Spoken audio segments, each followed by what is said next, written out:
the Monument to Millware, Grave Monument to the Soldiers, and St. Peter's Church, all are said to be at Caer Caradoc. And the Caer is here, the castle itself. So everything is here, in place, nominating this.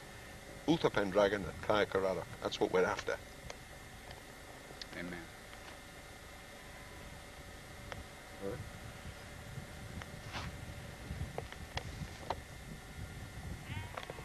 Now, Alan, can you tell me again what the significance of this great circular boat-shaped configuration is here? Of the 5 great monuments at Monte de Gaia, Fortress Mountain, one of the most frequently mentioned is the giant circle at Caer Caradoc. We know it's Caer Caradoc, the castle of Caradoc, and here is a giant circle in the ground, right on target. Now there's 168 brutes of England, Matthew of Westminster, Brute of Tasilio, Brute of Griffith ap Arthur, and umpteen others say Uther Pendragon is buried in the giant circle at Caer Caradoc. We know it's Caer Caradoc because of all the monuments here. Here's the giant circle, and there's a grave mound covered with ferns. I see that. And if this was a boat, a ship like Noah's Ark, that grave mound is in what we call the helmsman's position, towards the rear on the starboard side, where the great steering oar would have been. So we have a grave mound exactly on target where some 180 records tell us an Uther Pendragon's buried. The trick is, as my colleagues told you, which Uther Pendragon is it? It can't be Moirig, he's in Llandaff. It can't be Turig, he's in Mathod, so it's got to be Arthur. It's got to be King Arthur. Yeah, got to be. This obviously is the ruins of some giant monument behind you. Can you give us the significance of this? Yes, well, the simple fact is this is the church of Caer Caradoc. This is the circular mounds of Caer Caradoc. And this is the castle of Caer Caradoc. This has been well documented, as explained before. And are those actually still remnants of the castle walls standing up on that ridge there? They are, yes. The archaeological evidence will reveal more detail, but that's a fact. And it's been well proven, not just by me, but by other scholars, because the existence of these kings and the dynasties are not actually refuted by any serious historian, accepted. I understand that we have the remains of ancient towers here represented in these mounds. Is that true? That's true, yes. So here we have the castle, the church, and the mound. Exactly. At Caer Caradoc. And Arthur will be in the mound. Alan, what are those ruins on that far hill over there? Well, there's not ruins up there, but up on the top of that, that's the highest point of the mountain up there. And up there, on the highest spot of the mountain, is an ancient burial mound. And on maps today, it's still called Tuin Caradoc, the burial mound of King Caradoc, fought the Romans. I see. So if you've got Tuin Caradoc, the other side of it, you've got Monument to Millware, built by Emrys Wledig at Caer Caradoc. And you've got Caer Caradoc, St. Peter's Church at Caer Caradoc, the Great Circle at Caer Caradoc. All the monuments are complete. This has to be Caer Caradoc. Oh, it's got to be Caer Caradoc. The most important, see, if people found out where Caer Caradoc was, they can find King Arthur.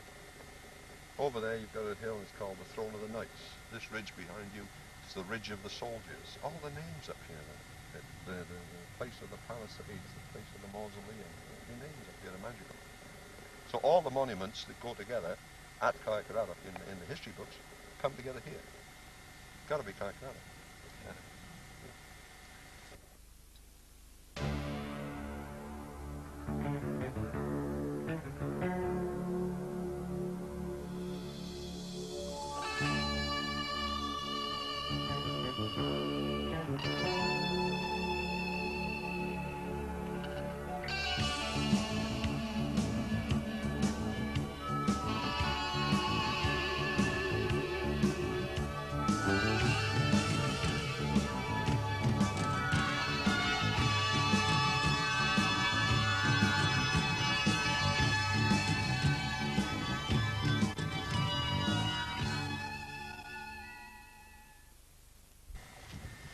Tony, give me a brief history of this church.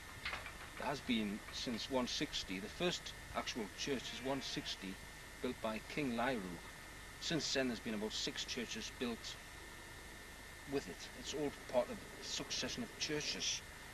The next church was destroyed by the comet. The next disaster was destroyed by the comet. What year was that? Around 560.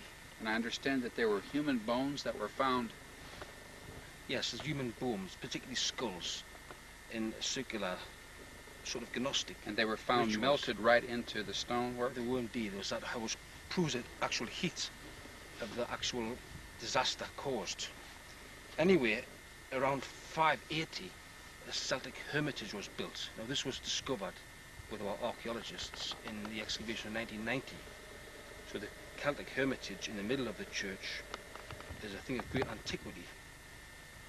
And again, the next disaster happened around 792, when it was actually attacked by the Mercian Vandalic Germanic tribes.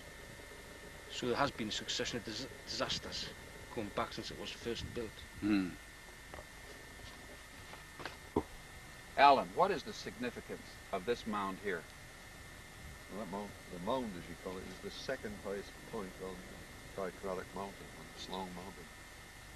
And that was the site, the highest point of the mountain. We've got Tuing Craddock, the burial mound of King Craddock. Mm-hmm. Up there is another burial mound, but it's circular. It's a circular monument, ruins of it.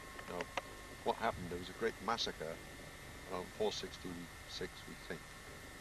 And the Saxons had been defeated in war, and they asked for a peace conference. And both sides came unarmed, but that wasn't quite how it worked out. The Saxons brought concealed weapons under their cloaks. And when everybody drank a little too much ale, at a given signal, they pulled out their weapons and they actually butchered 363 of the leaders of the British, the minor kings, the earls, the dukes, even the senior king, the barons and the generals and bishops and stuff. So they wiped out the sort of the leaders, they thought. Well, Emrys Wledig, who became King Taithal, great-grandfather of Anther II, he defeated the Saxons and punished them, and he killed Hengist and so on. And then he built this Munwent of Milway, a grave monument to the soldiers up here, this circular monument, and he put the 363 dead killed at the massacre of the nobility in that circular monument. So you're saying that most of the British nobility of that day Of the buried. massacre, yes, is buried up on that mountain. in the circular. That's what the record's saying. There's no reason to think of. And the mound is still there. The circular mound is still marked on the maps. Munwent and Milway, grave monument to the soldiers. So it's a fabulous place. It's an integral part of British history. It's a focal point. It was a focal point until, say, the 20th century. The people were always taught, not to forget this massacre, never to trust them again, and to remember it, and they do. Their search for Caercaradoc brought them to this mountain, Myned y Gaer, or Fortress Mountain. One area of Myned y Gaer preserves the name Portreff, which translated becomes Supreme Town or Citadel. This mountain is scattered with antiquities, and was clearly a place of some importance in the remote past. The name of the burial mound visible on the horizon is Tuing Craddoc, or the Mound of Caradoc. So was Myned y Gaer, this fortress mountain, once known as the Fortress of Caradoc, or Caercaradoc.